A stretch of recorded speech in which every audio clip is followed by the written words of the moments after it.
Hey guys, it's Jen. Today I wanted to talk all about my hair, how I get it long, thick, healthy, shiny, using a fairly minimal / realistic routine. I mean, I'm pretty specific about the different steps that I do to get my hair very healthy, but I also don't like anything that's way too unrealistic or hard to do.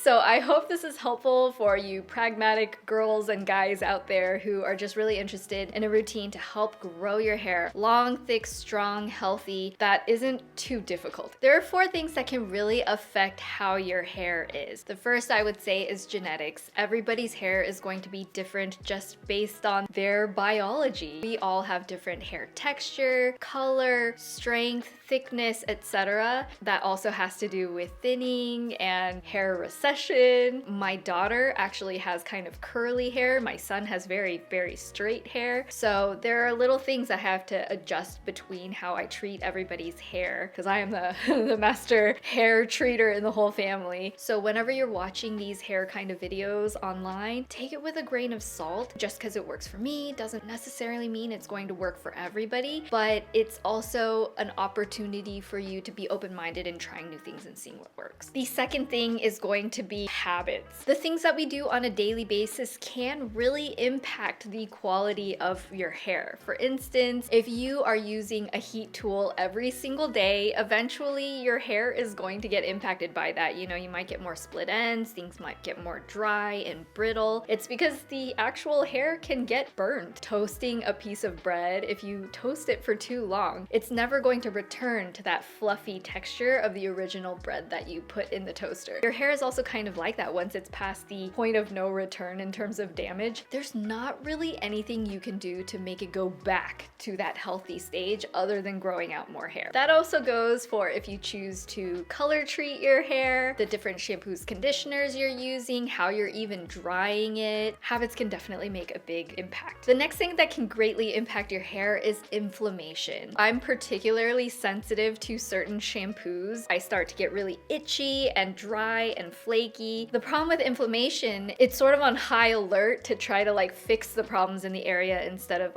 using its energy to grow new healthy hair. The last thing that I think is super important with your hair is going to be biology. And by that, I really mean hormonal shifts. If you're pregnant, if you're breastfeeding, if you recently had a baby a few months ago, those things are greatly going to shift how your hair acts, especially postpartum. The hair loss 3 to 6 months after I had the baby, my hair just would fall out in globs. It would get stuck between my toes in the shower. I'd be like, what is going on? That's also happened to me in times where I got super, super sick. At the time, I don't think I really associated and realized that the hair loss that happened was from getting sick, because there is that time gap of 3 to 6 months. Those are all things that can impact your hair that are outside of sort of what you can do on a daily routine. All that being said, let's go into my particular routine that has really worked to build up the strength of my own hair, helped it to grow back in times when I was really having a lot of those hair loss issues, and give you a baseline of, I guess, anecdotally, what works for me that I hope will also work for you. Something that I have been incorporating more recently is actually the iRestore Elite device. They recently sent this to me. You guys know I'm a huge fan of red light LEDs, and they actually offered to sponsor this portion of the video. It uses low-level lasers as well as LEDs. It just has very full coverage, especially in comparison to some of the other hat/helmet-like devices out there. It doesn't have anything to do with drugs or prescriptions. I could just use this for 12 minutes a day. I really want to see how this has an impact on especially the areas that I'm more self-conscious about, my receding hairline there. I have more thinning on the sides of my head. When I'm resting at the end of the night, reading my book before I go to bed, it's really relaxing. And the really great part of this is that the actual red light LEDs are very high quality. If you guys are interested in checking out any of the iRestore devices, I will leave a link in the info box down below, as well as a little coupon code right here so you can get a discount on it. I like to brush my hair before I go into the shower. It detangles my hair. I don't have to spend as much time detangling it. It actually will dislodge a lot of the hairs that are just sort of hanging out that you don't need to have clumping up inside your your shower. Plus, when you're actually in the shower, it doesn't make as much hair visible. It helps reduce the anxiety about any hair loss that might be happening.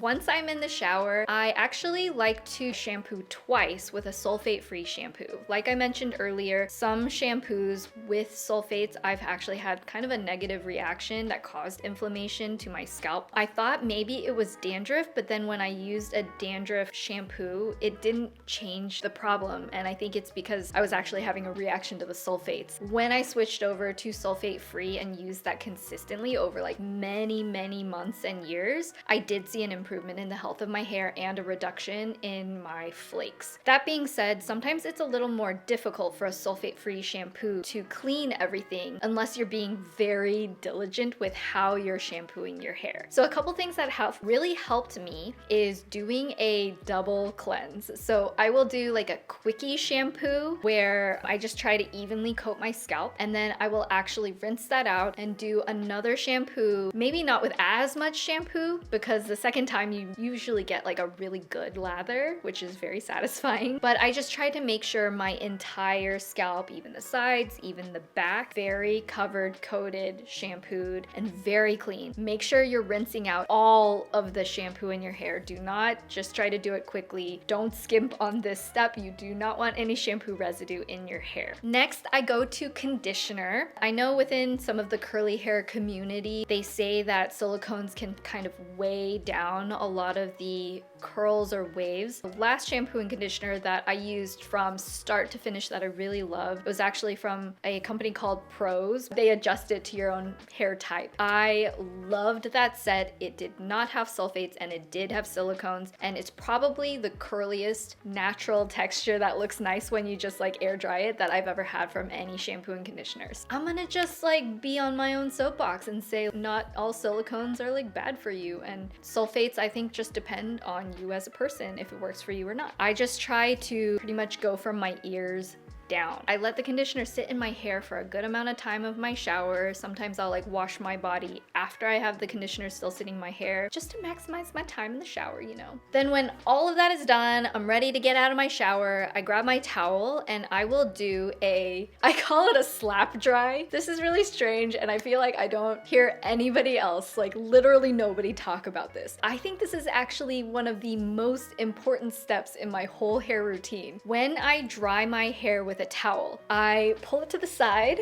and then I slap my hair. And I'm telling you, this is the most effective way I've gotten to towel dry my hair. It doesn't cause any extra tangling, damaging, or breaking, and it just like gets the most water out of my hair. Highly recommend that. I don't know why the whole world doesn't do this. I think you should try it out. If you plan on heat styling your hair after your hair is wet, please use a heat protectant in your hair. Every time I heat style my hair, I use a heat protectant. It's one of my golden hair rules just because I don't want to fry my hair. I don't want to have all those split ends. I don't want to have the breakage. I want my hair to be healthy for the whole length of my hair as long as I possibly can. So please use a heat protectant. Apply it onto wet hair. For your heat protectant, sometimes you have to do it in the step where your hair is still damp. Just know that. It's something that took me a long time to figure out. Once your hair is all heat protectanted, if you're going to be using like a blow dryer, for instance, I recommend using not the highest heat setting. You don't need to like totally blast your hair. That goes for any of your styling products. Test it out. See those middle ranges. See what is actually going to work effectively on your hair that isn't the hottest heat, because more is not always better when it comes to your hair. Another thing that is obviously always a part of my daily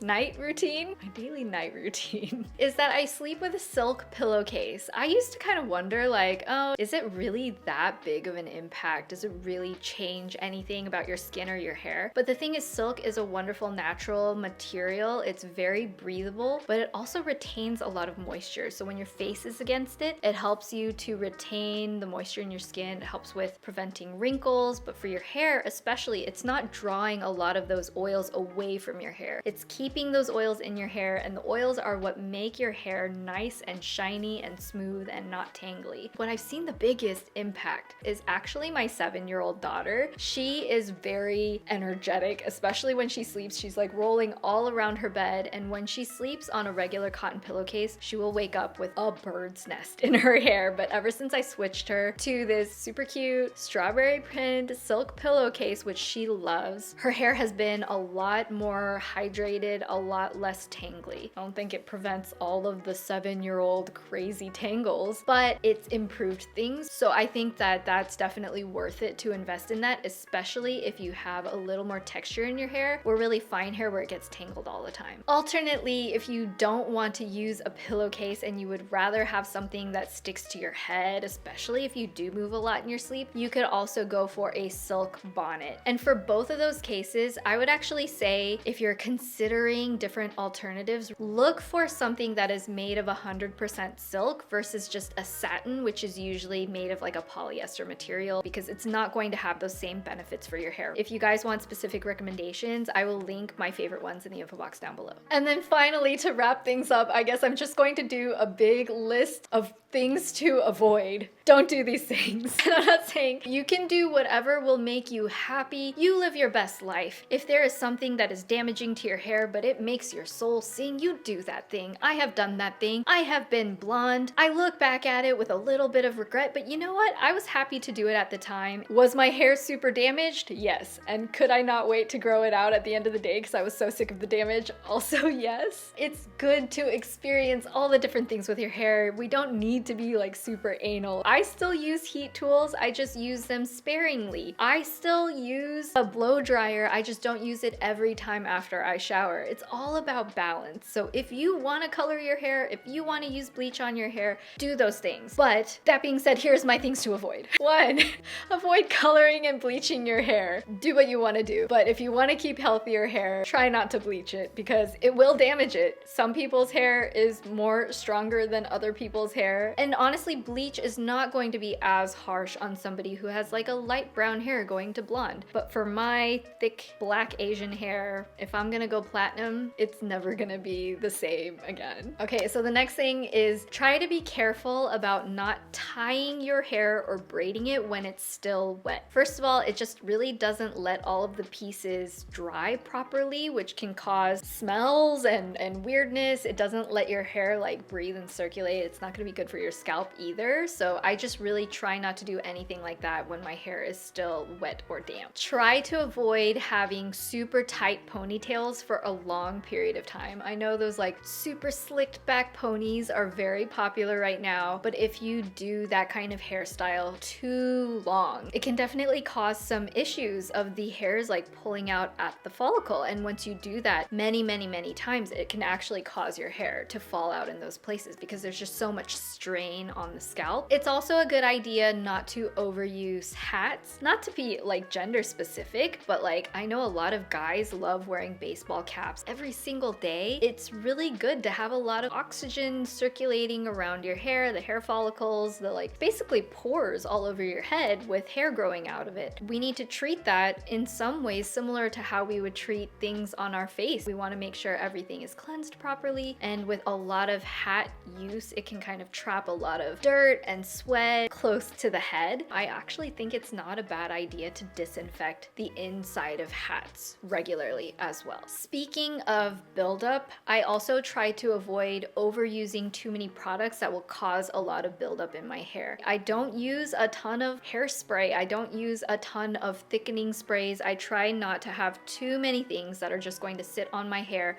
for a long period of time. But when I do use a lot of those bulky products, I really try to be very thorough in my washing routine. Oh, I guess I kind of didn't mention this before, but once in a while I also like to use a clarifying product just to make sure I don't have a lot of excess product buildup in my hair. And then to tack on at the very end, try to eat a good healthy diet with a lot of protein and a lot of fruits and veggies. Those are going to give your body a lot of the building blocks to build the actual hair. You want to have a really good healthy blood flow to your scalp. Gently brushing the scalp every day can help stimulate that a little bit. Sleep can also also impact your whole body. So like just generally being healthy, exercise, sleep, eating well, those actually can impact your hair too. I want to end on this little note. If you are struggling with your hair, please be kind to yourself. I think a lot of the insecurities that we have live much more inside our own brains, and it's not outwardly projected quite as much as we fear that it is. There are things that you can change little by little, and a lot of these changes with hair take a lot of time. So just be really patient,